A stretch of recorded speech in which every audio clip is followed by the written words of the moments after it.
Terima kasih kepada Bapak dan Ibu moderator yang telah memberikan kesempatan pertama kepada saya untuk berbagi praktik baik yang telah saya lakukan selama mengikuti program Guru Penggerak.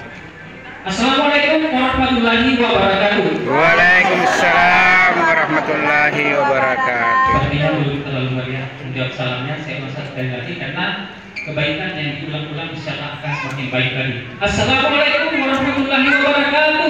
Waalaikumsalam warahmatullahi wabarakatuh. Mudah-mudahan yang telah menjawab salam senantiasa diberikan kebahagiaan dan keselamatan kepada Allah Subhanahu wa Ta'ala. Salam dan bahagia dan salam Guru Penggerak. Ya, seperti yang sudah diperkenalkan tadi oleh Ibu moderator, bahwa misalnya saya sebagai guru yang akan berbagi tentang praktik baik, saya akan berbagi tentang modul 1 yakni paradigma dan visi guru penggerak.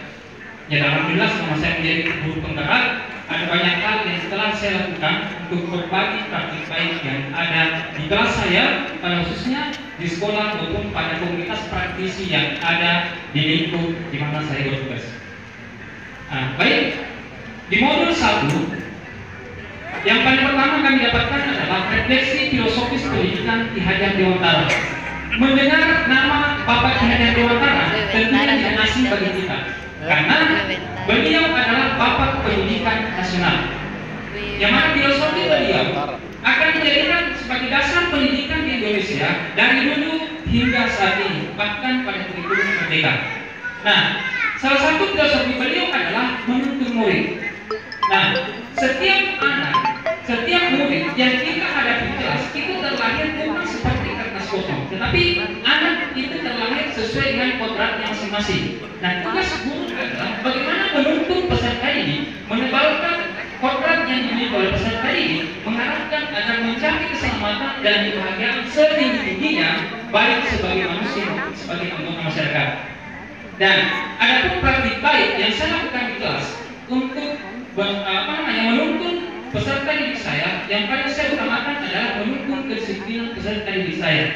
Karena saya berpikir bahwa salah satu kunci utama kesuksesan seorang murid untuk belajar adalah kedisiplinan. Nah, praktik baik yang saya lakukan adalah dengan membuat papan absensi kehadiran murid. Ya, ini tentunya akan membuat peserta didik dari yang sebelumnya tidak disiplin akan menjadi lebih disiplin. Nah, kemudian yang sudah disiplin akan bisa mempertahankan kedisiplinannya. Karena sesungguhnya menuntun murid, utamanya sikap, guru bukan hanya menuntun murid yang kurang baik sikapnya menjadi baik, tetapi juga harus menuntun murid yang sudah baik sikapnya menjadi baik. Karena bisa jadi murid yang sudah baik sikapnya akan terpengaruh dengan lingkungannya ketika tidak ada tuntunan dari seorang guru. Nah, selanjutnya yang kedua adalah pendidikan hendaknya mempertimbangkan kodrat alam. Guru yang mengajar pada daerah Pulau Sembilan, yang kebetulan saya pernah mengajar di sana, tentu sangat berbeda kondisi geografisnya dengan guru yang mengajar di daerah ketiga seperti yang saya tempat mengajar saat ini, yakni di Aceh Barat. Nah, pendidikan secara kontekstual harus diberikan kepada peserta didik kita agar peserta didik bisa secara kontekstual mengaktualisasikan apa yang didapatkan di kelas dalam kehidupan nyata. Seperti yang saya lakukan, aksi nyata di atas adalah bagaimana saya memanfaatkan lahan-lahan kosong yang ada di sekitar sekolah saya untuk ditanami atau diubah menjadi lahan pertanian. Nah, ini tentunya bagaimana supaya peserta didik ketika kembali ke dalam lingkungan keluarganya, lingkungan masyarakat bisa memanfaatkan potensi yang ada di daerahnya sendiri. Nah, selanjutnya pendidikan juga harus mempertimbangkan kodrat zaman. Nah, seperti waktu kita sekolah pada zaman dahulu, ketika saya masih ingat ketika saya sekolah di SD, guru saya masih menggunakan kapur. Lanjut di SMA, guru saya menggunakan spidol. Saat ini, ketika kita masih menggunakan kapur ataupun spidol, tentunya kita tidak mengikuti kodrat zaman saat ini. Di mana di era abad ke-21, tentunya guru harus dituntut untuk memberikan bekal kepada peserta didik tentang kemampuan mengoperasikan IT. Nah, salah satu yang saya kembangkan, praktik baik yang saya lakukan di kelas, karena di sekolah saya tidak ada akses jaringan internet sama sekali, tetapi keinginan saya untuk memperkenalkan IT kepada murid-murid saya tidak mau ketinggalan. Saya tetap mengadakan proses pembelajaran berbasis IT offline yang saya istilahkan dengan WPS sharing. Jadi tetap terlaksana proses pembelajaran layaknya sekolah-sekolah yang tersedia akses internet berbasis online.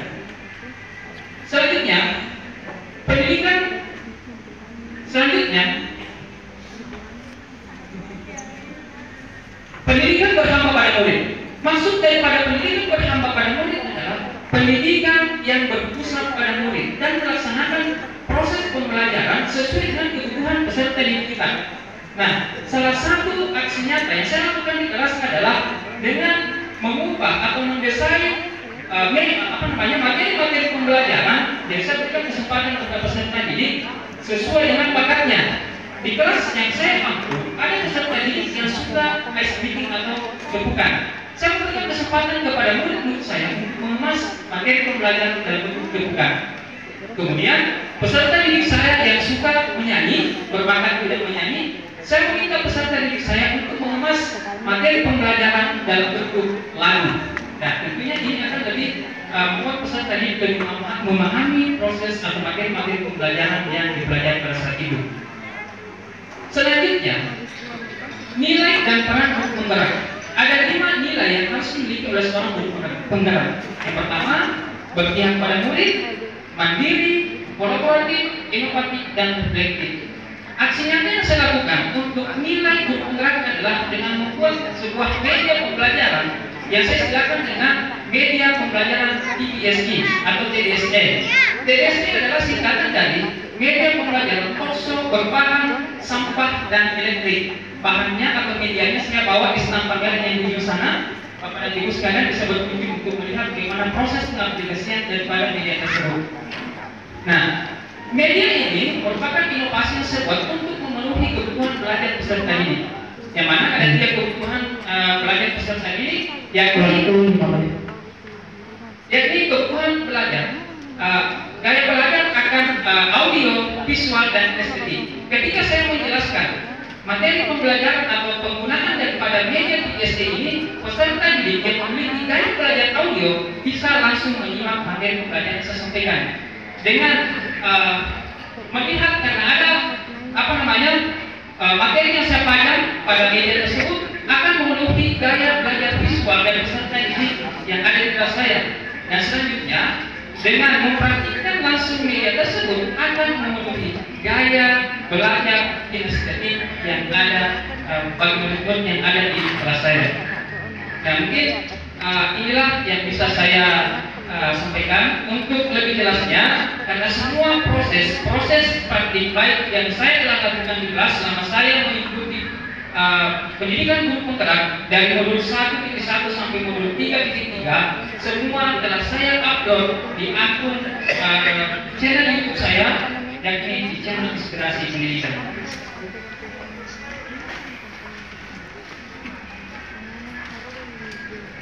Selamat datang kepada Bapak Kepala Dinas Kabupaten Sidoarjo. Dan untuk selanjutnya, kelas berbagi akan kita lanjutkan kembali setelah acara pembukaan. Demikian apa yang dapat saya sampaikan. Lebih dan kurangnya mohon dimaafkan. Wassalamualaikum warahmatullahi wabarakatuh.